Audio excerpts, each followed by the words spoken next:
Bem-vindos a mais uma aula sobre Minha Casa Minha Vida. Na aula de hoje nós vamos falar sobre Minha Casa Minha Vida em terreno próprio. Isso mesmo, quando a pessoa já tem o terreno e quer fazer um financiamento de construção através do programa Minha Casa Minha Vida.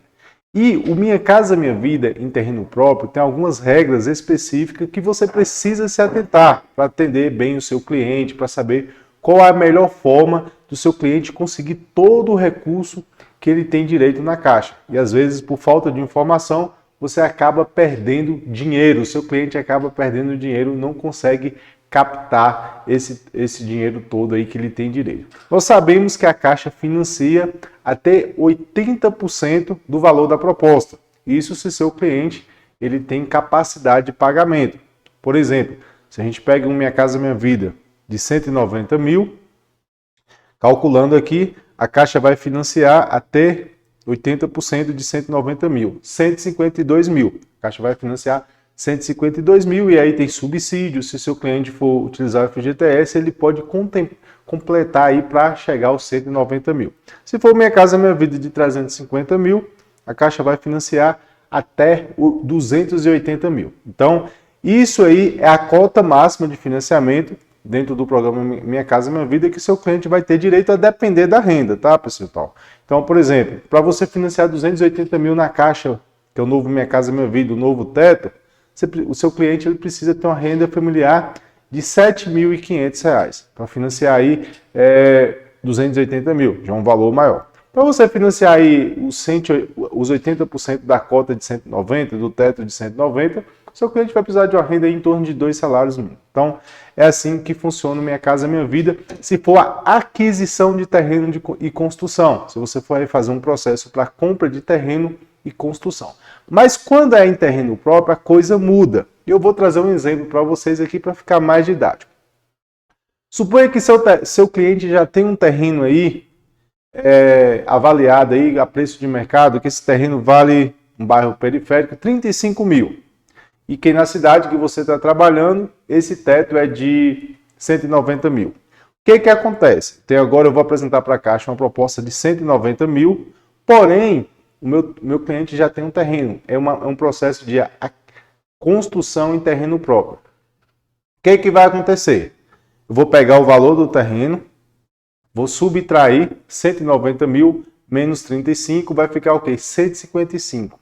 Agora, a Caixa não financia mais a cota máxima do aquisição de terreno em construção que eu citei no exemplo. A Caixa vai financiar até 80%, se o seu cliente tem capacidade de pagamento, do valor da construção. Então, se eu tenho uma proposta de 190, tirei 35 mil, que é do terreno, restou 155 mil. A Caixa agora vai financiar até 80% do valor da construção. Teoricamente, a minha construção aqui vai custar 155 mil. Então, eu só vou conseguir financiar 124 mil, tá? Então, aqui o cliente, ele em terreno próprio, ele vai financiar apenas 124 mil, porque a Caixa está dizendo que ele já tem um bem lá avaliado em 35 mil, que totaliza 159 mil. E às vezes, pessoal, o cliente ele tem um terreno e ele quer fazer um processo sem entrada. E quando ele recebe essa notícia que financia 80% da construção e não agora 80% da proposta, às vezes ele fica frustrado. Como que resolve isso, Kleber? Tem algumas maneiras de você resolver isso. Às vezes a gente coloca o terreno um pouco abaixo. Às vezes o cliente ainda está em fase de compra do terreno. A gente coloca esse terreno em nome de outra pessoa, tá? Para ele estar conseguindo captar um recurso maior na Caixa. Porque, por exemplo, suponha que ele tem ali 35 mil para comprar esse terreno. Ele não comprou esse terreno ainda, mas ele quer comprar uma oportunidade, é um terreno bem localizado, está com um preço bom. Às vezes o vendedor não quer esperar o processo da Caixa, ele tem o dinheiro, ele quer comprar. Mas esse dinheiro vai fazer falta na obra. Então o que a gente faz? Você pode até comprar o terreno, mas coloca em nome de outra pessoa e depois a gente faz uma aquisição de terreno em construção para você não perder muito dinheiro da Caixa. Porque é o seguinte, suponha que a construção dele vai custar toda 190 mil. Aí ele pegou 30 mil ali, tirou do terreno e vai conseguir ali 124 de financiamento. Vai faltar 30 mil para ele concluir essa casa do jeito que ele quer, um projeto mais personalizado.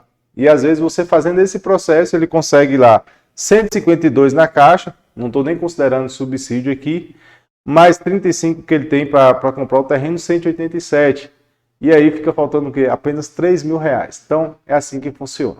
Vou trazer mais um exemplo aqui para ficar mais didático. Suponha que o terreno agora, meu cliente tem uma proposta de 350 mil e o terreno agora custa 70 mil. Então, 350 mil, o terreno custa 70 mil, restou 280 para a obra. Isso, 350 mil menos 70, restou 280 para a obra.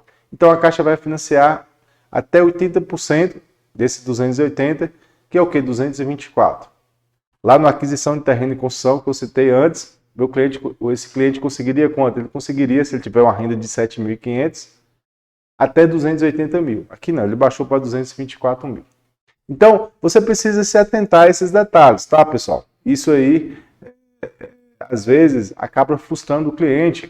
Eu citei exemplo aqui de terrenos de 35 mil, mas às vezes o terreno do cliente é avaliado no mercado por 50 mil. E isso aí vai impactar que vai sobrar pouco dinheiro para a obra. Então, existem algumas formas aí totalmente legais como você pode estar resolvendo essa situação. Se você ficou com alguma dúvida, deixe aqui abaixo da aula. Vamos abrir uma discussão em cima desse tema. A nossa metodologia aqui, o nosso objetivo é que vocês não fiquem com dúvida. Mas se ficar com dúvida, comente aqui, porque esse é um assunto que eu recebo diversas dúvidas. Muita gente ainda tem dúvida. Ah, Kleber, construção em terreno próprio não vai financiar tudo? Não é igual ao SPPE. SPPE a gente consegue financiar tudo, né? Não muda nada no SPPE. O terreno entra como entrada. No Minha Casa Minha Vida, o terreno não entra como entrada. Tem essa diferença aí e vocês precisam se atentar a isso. Certinho? Se ficou com alguma dúvida, comente aqui. Te encontro na próxima aula. Até lá!